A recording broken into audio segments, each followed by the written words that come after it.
Hey folks, Stars and Stripes here again with another plane, the Dynam Smart.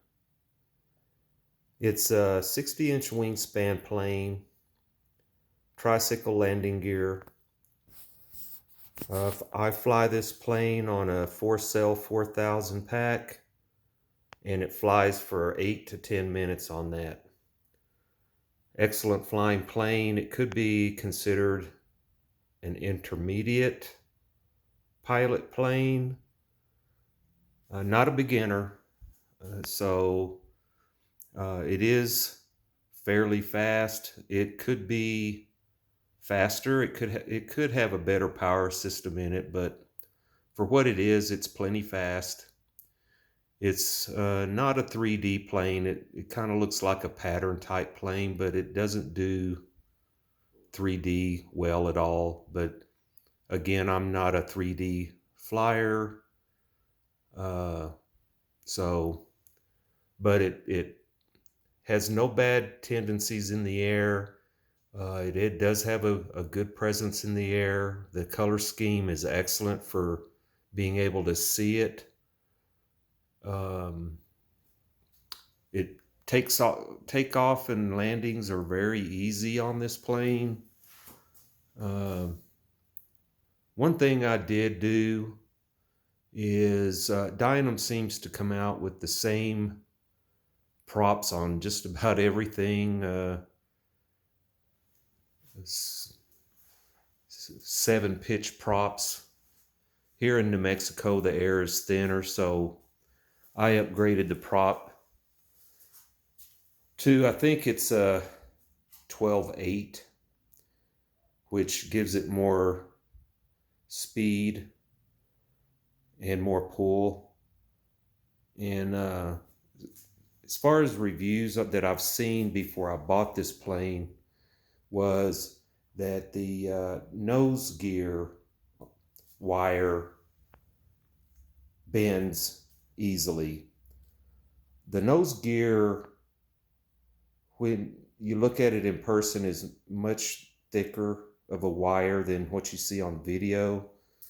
While it is prone to bending, um, that comes only from bounce when you land.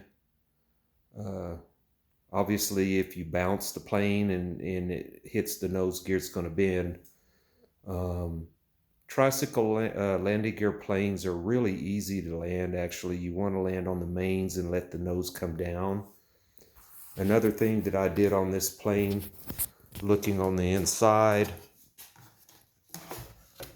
the nose gear is on a separate servo, and the one that came in it originally was a nylon gear servo, which are prone to strip. I replaced that with a metal gear servo so that I don't have that issue. As well, one review I seen online suggested that you reinforce where the nose gear wire comes up through the fuselage. It's just glued in. So what I did was I took some plywood and reinforced around that so that if it did hit the nose gear, it wouldn't break that loose on the inside of the fuselage. Um, I haven't had that problem personally, but it's a good idea to reinforce that on the inside so that it will help keep that from coming loose in there. The plane is reasonably cheap. I think I paid $179 for the plane. For a plane this size, that's an excellent price for a good flying plane. It's fun to fly. And again, flies for a long time on a 4,000 pack.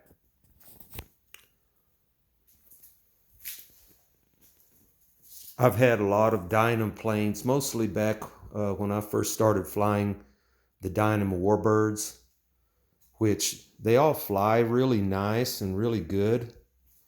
But the retracts on Dynam planes, let's face it, the retracts are crap. Uh, Sometimes they go down, sometimes they don't. Sometimes one of them goes down, sometimes they don't go down at all.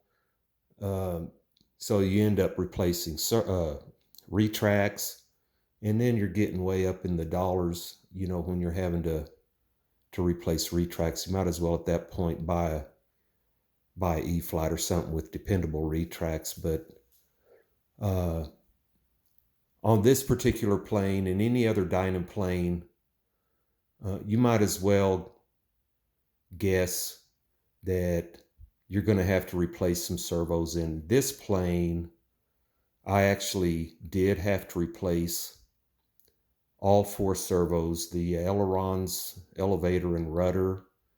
Of course, I had servos laying around, good high-tech servos that fit in perfectly. So I went on ahead and replaced the Dynam servos that came in it with some good servos, which the elevator and rudder servo replacement was very simple. The aileron servos were more time consuming, but is doable. So again, Dynam makes some good product. They all fly well.